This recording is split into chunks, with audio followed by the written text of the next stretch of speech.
என் அன்பு குழந்தையே, நீண்ட காலமாக தடைப்பட்டுக் கொண்டிருந்த காரியம் வெற்றிகரமாக முடியப் போகின்றது. நம்பிக்கையோடு கேள். ஆரம்ப காலத்தில் உனக்கு எதுவுமே தெரியாமல் இருந்தது. சிறு பிள்ளையைப் போன்று நடந்து கொண்டிருந்தாய். அதனால் தான் எப்பொழுதும் உன்னை காப்பாற்றுவதற்கு நான் உன்னுடனே வரவேண்டியிருந்தது. இனியும் உன்னை துன்பங்கள் துரத்துவதிலிருந்து பாதுகாப்பதற்காக நான் உன்னுடன் தான் இருப்பேன். உன்னுடைய ஒவ்வொரு செயல்களையும் என்னிடம் நீ ஒப்படைத்து விட்டால் உனக்கு வெற்றிகளை குவியச் செய்வேன். தாய்ப்பறவை தன்னுடைய குஞ்சுகளை தன்னுடைய இறகுகளுக்கு நடுவில் பொத்தி பாதுகாப்பதை போன்று நான் உன்னை பாதுகாப்பேன். துக்கம் தொண்டையை அடைப்பதற்கு முன்னரே அந்த பிரச்சனைக்கான காரணத்தை அறிந்து அதனை சரி செய்து உன்னை பிரச்சனையிலிருந்து நான் பாதுகாப்பேன். இப்படியெல்லாம் உன்னை வழிநடத்தி இப்போது உனக்கான சுதந்திரத்தை கொடுத்திருக்கிறேன். நீயே உன்னுடைய சொந்த நடையை பழகு. உன்னுடைய நாவினால் என்னுடைய நாமத்தை உச்சரித்து மனமாற நன்றி கூறு. உன்னுடைய நல்ல செயல்களால் என்னை பெருமைப்படுத்து. உன்னால் முடிந்த அளவிற்கு தானமும் தர்மமும் செய்து கொண்டு வா. ஏனென்றால் இல்லாதவர்களுக்கு கொடுப்பது இறைவனுக்கு கொடுத்ததற்கு சமமாகும். நான் யாரின் மூலமாகவும் யாரிடமும் 1 ரூபாய் வாங்கினாலும், அந்த 1 ரூபாய் யாசகமாக வாங்கினாலும் அதனை விட 10 மடங்காக அவர்களுக்கு கொடுத்து விடுவேன். நான் ஒருபோதும் எதையும் இலவசமாக எடுத்துக் கொள்வதில்லை. நான் ஒருபோதும் எதையும் கண்மூடித்தனமாகவும் கேட்கவும் மாட்டேன். இவற்றையெல்லாம் நீ எதற்காக செய்ய வேண்டும் என்றால், நான் கூறினேன் அல்லவா, நீண்ட காலமாக தடைபட்டு கொண்டிருந்த அந்த விஷயம் வெற்றிகரமாக முடியும். அதற்காக நீ செய்ய வேண்டியவைத்தான் இவையெல்லாம். நீ இல்லாதவருக்கு தானம் செய்யும் போது நானே அவர்கள் ரூபத்தில் வந்து அதை பெற்றுக்கொண்டு பல மடங்காக உனக்கு திருப்பித் தருவேன். நீ இயலாதவருக்கு உதவி செய்யும் போது என்னுடைய உதவிக்கு நீ நேரடியாக வந்து சேர்கிறாய். உதவி செய்யும் அளவிற்கு என்னிடம் பொன்னோ பொருளோ இல்லை அப்பா என்று நீ என்னிடம் கூறினால், உதவி என்பது பொருளால் மட்டும் தருவதல்ல. அது சில ஆறுதல் வார்த்தைகளாக கூட இருக்கலாம். அந்த ஆறுதல் வார்த்தைகள் கூட பலருக்கு மன நிம்மதியை கொடுக்கலாம். மன உதவி மட்டுமே இங்கு உதவியாக கருதப்படுவதில்லை. மன உதவிதான் இங்கு பலருக்கும் தேவைப்படுகின்றது. ஒருவர் உடலால் அல்லது மனதால் வருந்திக் கொண்டிருக்கும் போது அவருக்கு அடையாளம் தெரியாத ஒருவரால் உதவி செய்யப்பட்டால் அந்த அடையாளம் தெரியாதவரே கடவுளாக அவரால் நினைக்கப்படுவார்.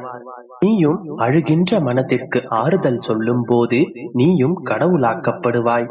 எனக்கே 1000 பிரச்சனைகள் இருக்கும் போது மற்றவர்களுடைய பிரச்சனைகளுக்காக அவர்களுக்கு ஆறுதல் சொல்கிறீர்களே அப்பா என்று நீ கேட்டால், நீ முதலில் மற்றவர்களுக்கு வழிகாட்டியாக இருந்தால் உன்னுடைய தடைகள் அனைத்தும் தானே தகர்த்தெறியப்படும்.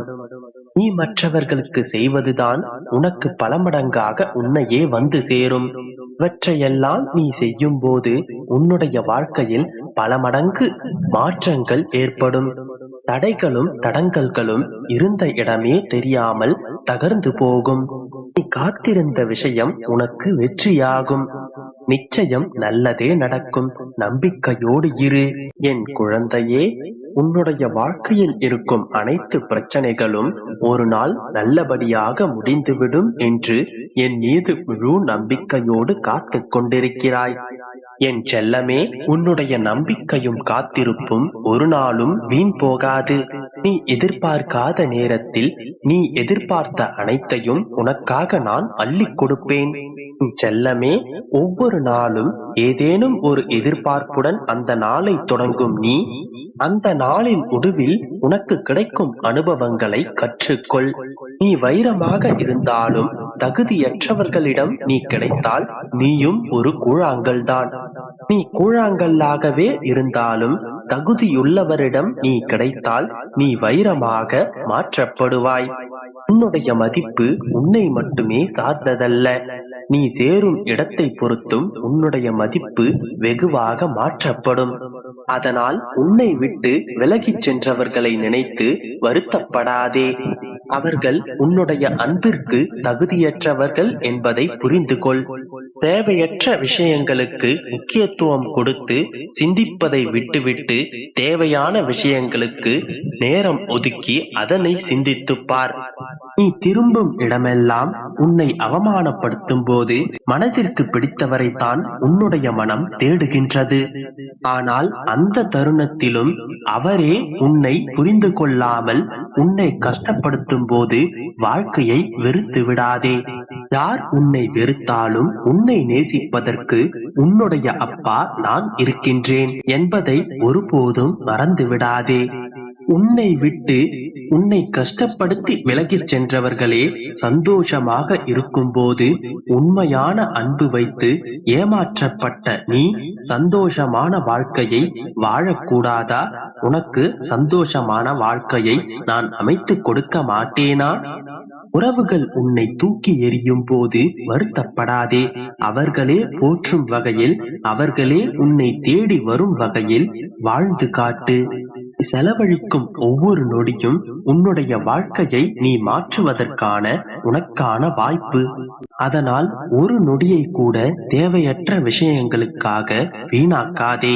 என் செல்லமே, நிமிர்ந்து நிற்பதெல்லாம் பலம் என்றும் வளைந்து இருப்பதெல்லாம் பலவீனம் என்றும் ஒருபோதும் நினைத்து விடாதே. வளைந்து இருக்கும் வில் அம்புதான் அதிக சக்தி வாய்ந்தது. அதனால் எதை கண்டும் அஞ்சாதே, எதற்காகவும் பயப்படாதே. உன்னுடைய வாழ்க்கையை நான் சிறப்பாக மாற்றுவேன். முழு நம்பிக்கையோடு காத்திரு. அனைத்தும் நல்லதாகவே நடக்கும். நம்பிக்கையோடு இரு. என் அன்பு குழந்தையே, நல்ல திருப்பங்கள் நிறைந்த தொடக்கம் இது. இனி நீ எதிர்பார்க்கின்ற திருப்பங்களை உன் வாழ்வில் சந்திக்க போகின்றாய். நீ நினைத்தபடியே உன் வாழ்வு அமையப் போகின்றது. இன்று முதல் என்னுடைய ஆசிகள் உனக்கு பரிபூர்ணமாக கிடைக்கும். அப்படியென்றால் இதுவரை உங்களுடைய ஆசிகள் எனக்கு கிடைக்கவில்லையா அப்பா என்றுதானே கேட்கின்றாய்? என்னுடைய ஆசிகள் எல்லோருக்கும் எப்பொழுதும் உண்டு. ஆனால் அது அவர்களை சென்றடையும் போதுதான் பல்வேறு சிக்கல்கள் வருகின்றது. இதை பற்றி பலமுறை உனக்கு எடுத்துரைத்திருப்பதையும் நீ கவனித்திருப்பாய். இப்போது இந்த நொடி நீ சிக்கல்களை எல்லாம் கடந்து விட்டாய். உனக்கு நல்ல நேரம் வந்து விட்டது. இதுவரை உனக்கு வந்த கஷ்டங்கள் பூர்வ ஜென்ம கர்ம வினைகளின் பலன்கள் என்று ஏற்கனவே நான் கூறியிருக்கின்றேன். ஆனால் ஒன்றை நினைவில் கொள்.